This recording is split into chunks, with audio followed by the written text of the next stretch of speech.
Kabar bahwa Sintayong masuk radar pelatih timnas China ternyata langsung memantik reaksi keras dari para penggemar sepak bola di sana.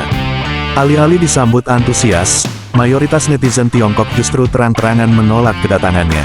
Bagi mereka, pengalaman Sintayong di Indonesia tak cukup jadi jaminan keberhasilan di negeri tirai bambu.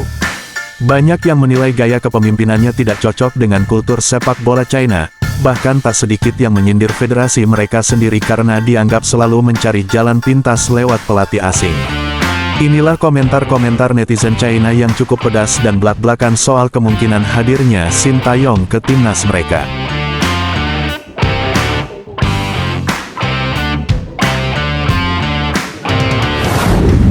Kami sudah cukup jadi kelinci percobaan pelatih asing, apalagi pelatih Korea yang terlalu individualistis dan tidak cocok dengan budaya timnas kami.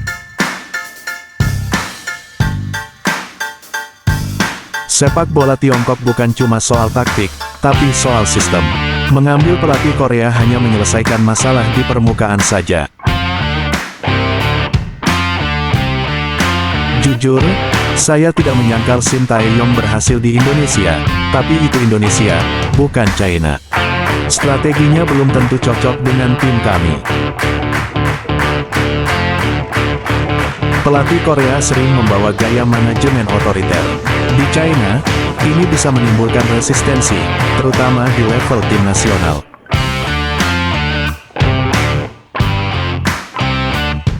Kalau ingin berkembang, CFA harus fokus ke pembinaan dan kualitas liga, bukan terus percaya mitos pelatih asing.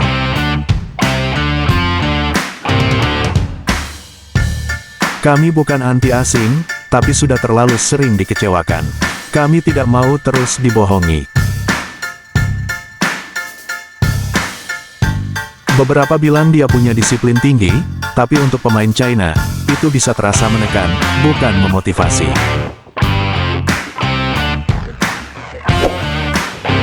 Kami lebih rela beri kesempatan ke pelatih muda lokal daripada buang jutaan uang untuk pelatih asing yang beda budaya.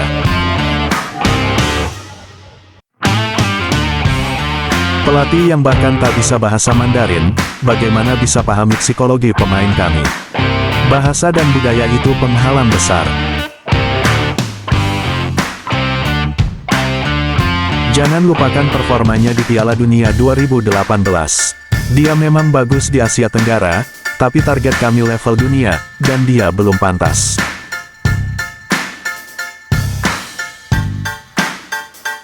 Masalah timnas kita tidak bisa diselesaikan hanya dengan ganti pelatih, apalagi dari negara Asia lain. Kita harus jujur melihat kekacauan internal dulu sebelum bicara soal siapa yang melatih.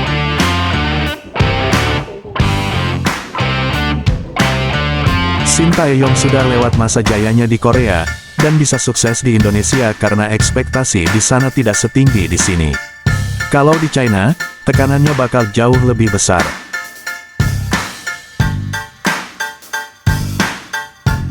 Kita sudah bolak-balik coba pelatih asing, dari Jerman sampai Italia. Hasilnya, sama saja, Sintayong hanya akan jadi kambing hitam berikutnya.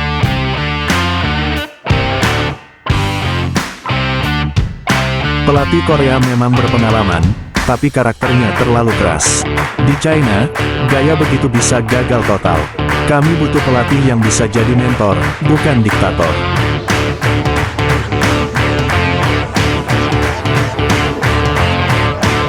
Fans China bukan sekadar menolak, tapi sudah terlalu sering dibawa pelatih asing ke jurang kegagalan. Kami sudah capek berharap.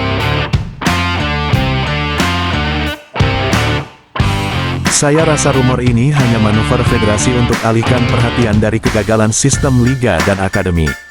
Ini bukan solusi, tapi pelarian.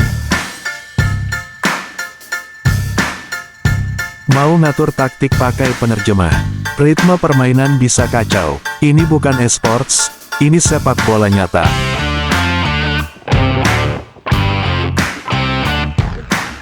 Dia bisa mengontrol pemain di Indonesia karena mereka respek padanya.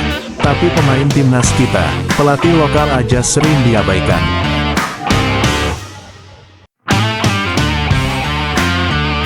Timnas China tidak butuh pelatih yang cuma teriak atau gaya-gayaan. Kami butuh arsitek taktik sejati yang visioner dan sistematis.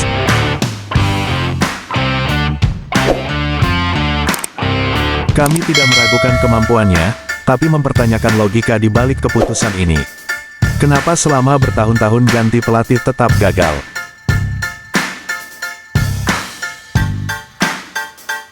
Lihat Jepang, mereka konsisten pakai pelatih lokal dan membangun fondasi. Kita malah berharap ada satu orang yang bisa padamkan kebakaran. Itu ilusi. Taktik bertahan dan serangan balik yang berhasil di Asia Tenggara belum tentu bisa jalan di Piala Asia atau kualifikasi Piala Dunia. Jangan terbuai keajaiban sesaat.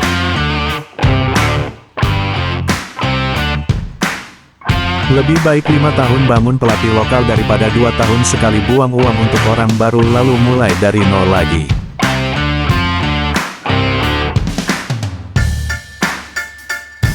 Mungkin dia cocok untuk negara Asia Tenggara, tapi masalah kita jauh lebih kompleks. Saya ragu dia bisa bawa kita jauh.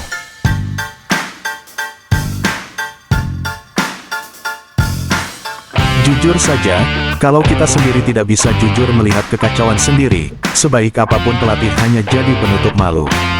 Berhenti jadikan pelatih asing sebagai kambing hitam.